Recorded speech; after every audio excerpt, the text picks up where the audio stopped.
તો દિલ્હીમાં બ્લાસ્ટ બાદ સરહદી જિલ્લા કચ્છમાં પણ સઘન ચેકિંગ હાથ ધરવામાં આવ્યું છે। પશ્ચિમ કચ્છ એસઓજી દ્વારા ભુજ શહેરની હોટલ અને લોજમાં તપાસ હાથ ધરાઈ છે।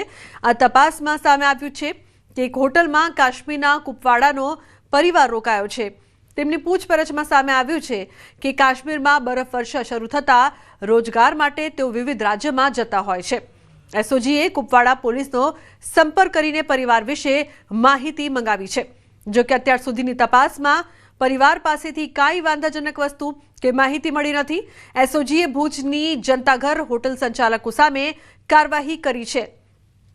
તપાસમાં સામે આવ્યું છે કે અહીં રોકાયેલા લોકોનું સરનામું, મોબાઈલ નંબરની નોંધણી નહોતી કરી।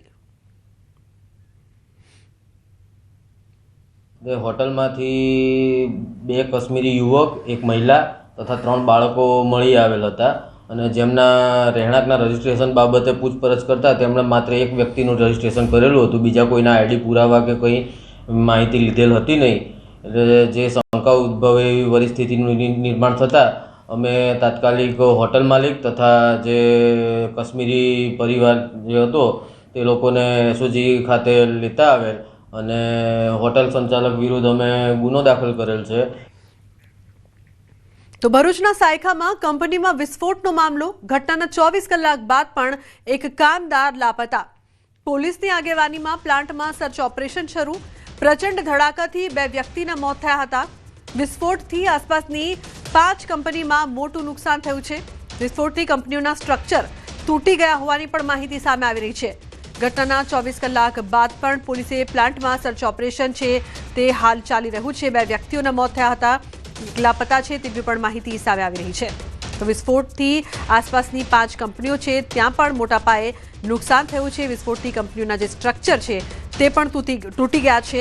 એક કામદાર છે જે 24 કલાકથી લાપતા છે, જેની શોધખોળ કરવામાં આવી રહી છે। તો પ્રચંડ ધડાકાથી 2 વ્યક્તિઓના ઘટના સ્થળે મોત નીપજ્યા છે। પોલીસે પ્લાન્ટમાં સર્ચ ઓપરેશન ચાલુ કર્યું છે। તો ઘટનાને 24 કલાક વીતી ગયા છે, પરંતુ એક કામદાર હજુ પણ લાપતા હોવાનું સામે આવી રહ્યું છે। ઉલ્લેખનીય છે કે પોલીસની આગેવાનીમાં પ્લાન્ટમાં સર્ચ ઓપરેશન શરૂ છે। પ્રચંડ ધડાકાથી 2 વ્યક્તિઓના મોત થયા હતા। વિસ્ફોટથી આસપાસની 5 કંપનીઓને પણ નુકસાન થયું છે। વિસ્ફોટથી કંપનીઓના સ્ટ્રક્ચર તૂટી ગયાની માહિતી। ભાવિન જોડાયા છે વધુ માહિતી આપવા માટે। ભાવિન, શું વધુ માહિતી આ સમગ્ર મામલે, ખાસ કરીને એક કામદાર 24 કલાકથી લાપતા?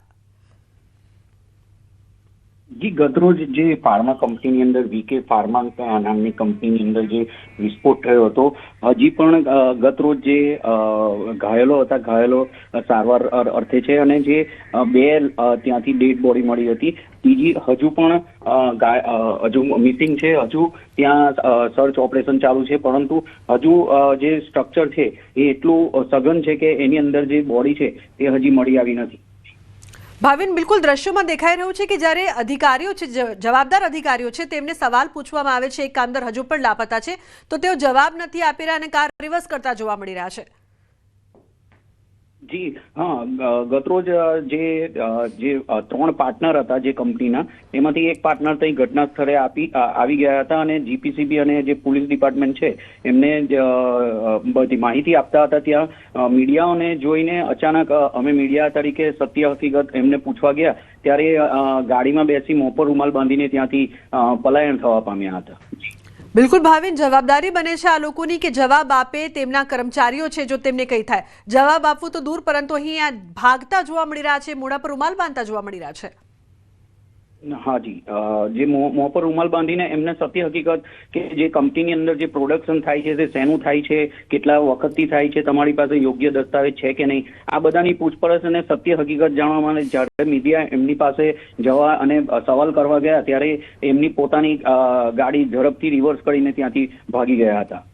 બિલકુલ ભાવિન, આ કંપનીના જે કાગળો છે, દસ્તાવેજો છે, સેફટીના જે સાધનો છે તે ઉપલબ્ધ હતું ખરું? કારણ કે જે પ્રકારથી આ કંપનીના માલિકો ભાગી રહ્યા છે તે જોઈને તો લાગી રહ્યું છે કે કદાચ તેમની પાસે કોઈ વ્યવસ્થા નહીં હોય, કાગળિયા કે દસ્તાવેજ કે ફાયર સેફટીના સાધનો પણ નહીં હોય।